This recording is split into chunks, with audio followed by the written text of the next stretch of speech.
This sort of companionship got on Ranga's nerves. He implored, "Oh dog, leave me alone for a moment. Won't you?" Unmoved, Attila sat before him with his eyes glued on his friend. Attila's disappearance created a sensation in the bungalow. "Didn't I tell you," the mother said, "to lock him up? Now some burglar has gone away with him. What a shame. We can hardly mention it to anyone."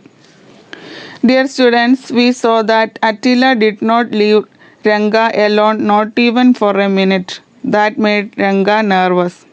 He begged Attila to leave him alone, but Attila unmoved. Attila's disappearance created a big commotion in the bungalow. We know that mother has already warned the family members to lock the dog up.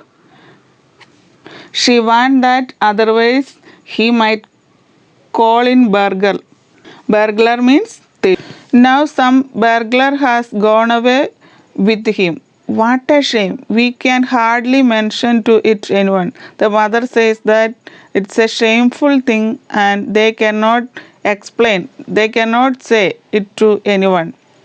"You are mistaken," replied the defender. "It is just a coincidence. He must have gone off on his own account. If he had been here, no thief would have dared come in." Dear children, the youngest was not ready to believe it. The youngest one was the defender. He said that it was just a coincidence. Attila must have gone off on his own account. Whatever it is, I don't know if he shouldn't, after all, thank the thief for taking away the dog. He may keep the jewels as a reward for taking him away. Shall we withdraw the police complaint? Dear children, now mother replied that they should withdraw the police complaint and allow the thief to take the jewels as a reward for taking the dog away. All this fun came to an end a week later, and Attila rose to the ranks of a hero. The eldest son of the house was going towards the market one day. He saw Attila trotting behind someone on the road. Dear children, one day the eldest son of the house was going towards the market and he saw Attila running behind someone on the road. "Hey!" shouted the young man, at which Ranga turned and broke into a run. Attila, who always suspected that his new friend was waiting for the slightest chance to desert him, galloped behind Ranga. Dear children, on seeing Attila, the young man shouted. Attila heard his calling.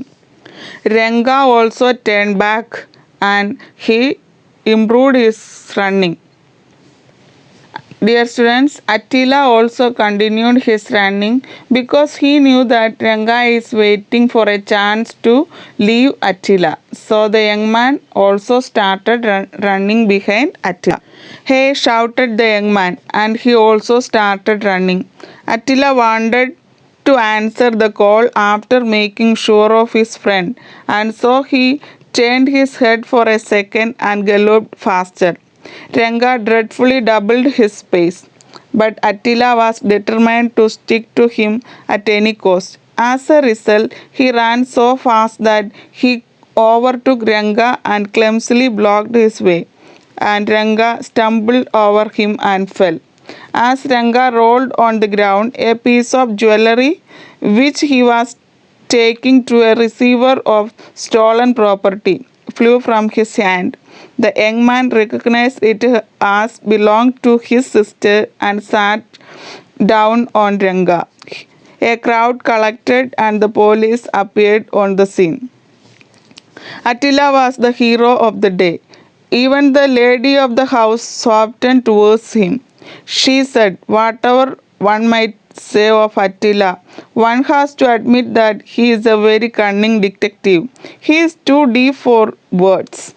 It was good that Attila had no powers of speech. Otherwise, he would have told his awful story and lost the position of a hero.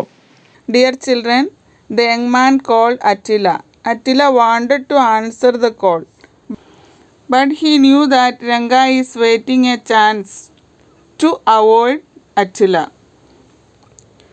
So he turned his head for a second and galloped, ran faster. Ranga also doubled his speed. Attila ran so fast that he overtook Ranga and clumsily blocked his way. Poor Ranga stumbled over him and fell. Dear students, as Ranga rolled on the ground, a piece of jewelry flew from his hand. That jewelry was from the young man's sister. A crowd collected and the police appeared on the scene. Thus Attila became a hero. Even the lady of the house admired him. Dear children, it was good that Attila had no powers of speech. Otherwise, he would have told all his story and lost the position of a hero. Dear students, we all know that Attila unintentionally became a hero.